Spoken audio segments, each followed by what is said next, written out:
آج ہم ایک ایسی قدیم جگہ کا جائزہ لے رہی ہیں جو جنوبی مشرقی ترکی میں ہزاروں سال سے چھپی ہوئی تھی. گوبکلی تپے، ایک ایسی جگہ جو اہرام مصر اور سٹون ہینج سے بھی صدیوں پرانی ہے. جی بالکل، ہزاروں سال پرانی. یہ واقعی حیران کن ہے. دیکھیں، ریڈیو کاربن ڈیٹنگ سے پتہ چلتا ہے کہ یہ جگہ تقریباً 12,000 سال پرانی ہے. 12,000 سال؟ جی، یعنی 9600 قبل مسیح کے آس پاس کی. یہ تو نیولتھک دور کا بالکل آپ کہہ سکتے ہیں شروع کا زمانہ ہے. اور جو بات اسے خاص بناتی ہے وہ یہ کہ یہ انسانی تاریخ کے بارے میں ہماری کئی بنیادی باتوں کو چیلنج کرتی ہے. ہاں، یہی تو سب سے بڑا سوال ہے نا. ہمیں تو ہمیشہ یہی بتایا گیا کہ بھئی پہلے کھیتی باڑی ہوئی، پھر گاؤں بنے، پھر شہر، اور آخر میں جا کر بڑی عبادت گاہیں بنی.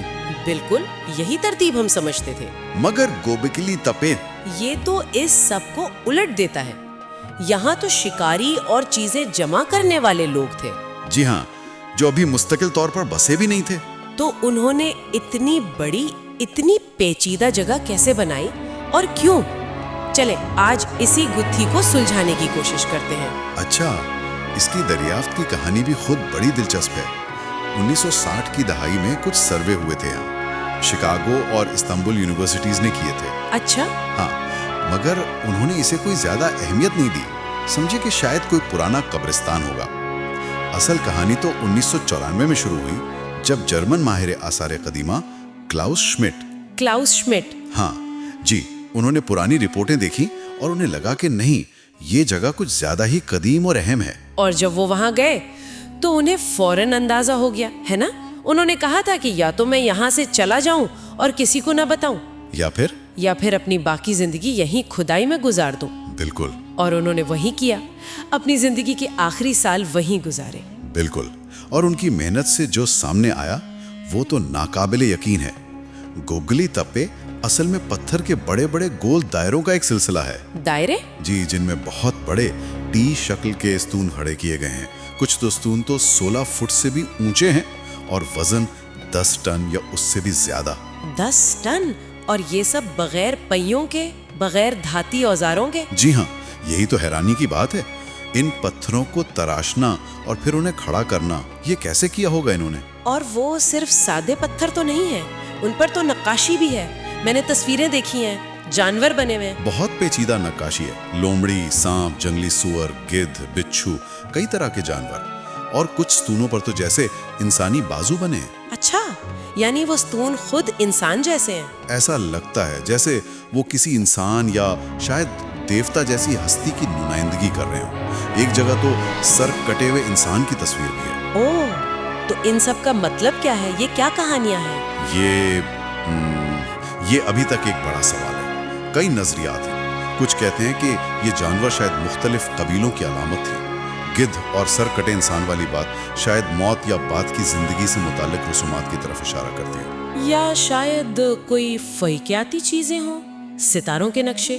یہ بھی ایک خیال ہے.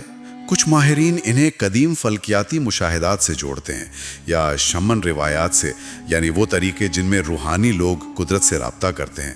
یہ تو واضح ہے کہ یہ صرف سجاوٹ نہیں تھی، ان کا کوئی گہرا مطلب تھا. اور سب سے حیران کن بات جو آپ نے شروع میں کہی تھی کہ یہ سب کچھ زراعت کے انقلاب سے بھی پہلے ہو رہا تھا، کم از کم 1000 سال پہلے. جی، یہی نقطہ ہے جو گوبکلی تپے کو اتنا اہم بنا دیتا ہے. یہ اس پوری تھیوری کو چیلنج کرتا ہے کہ پہلے پیٹ بھرا، پھر مذہب اور آرٹ آیا. تو کیا یہ مطلب ہوا کہ پہلے عقیدہ آیا، پہلے لوگ اکٹھے ہوئے کسی مشترکہ مقصد کے لیے؟ شاید ایسا ہی ہو. یہ جگہ بتاتی ہے کہ پیچیدہ سماجی تنظیم، مشترکہ عقائد اور بڑی اجتماعی کوششیں، یہ سب زراعت اور مستقل بستیوں سے پہلے ممکن تھی. شاید یہی اجتماعی عبادت کی خواہش تھی جس نے لوگوں کو اکٹھا کیا، مل کر کام کرنے پر مجبور کیا. اور اسی سے پھر آگے چل کر زراعت اور بستیاں بنی. ہاں، بالکل ممکن ہے. تو گوبکلی تپے تہذیب کا نتیجہ نہیں بلکہ شاید تہذیب کا محرک تھا، وجہ تھا. اور یہ بھی تو ہے کہ وہاں رہنے کے کوئی آثار نہیں ملے. ٹھیک ہے، مطلب گھر وغیرہ نہیں ملے. جی، ابھی تک کوئی واضح رہائشی ثبوت نہیں ملے. لگتا ہے یہ ایک خالص مذہبی یا رسمی مرکز تھا جہاں لوگ شاید دور دور سے خاص موقعوں پر آتے تھے.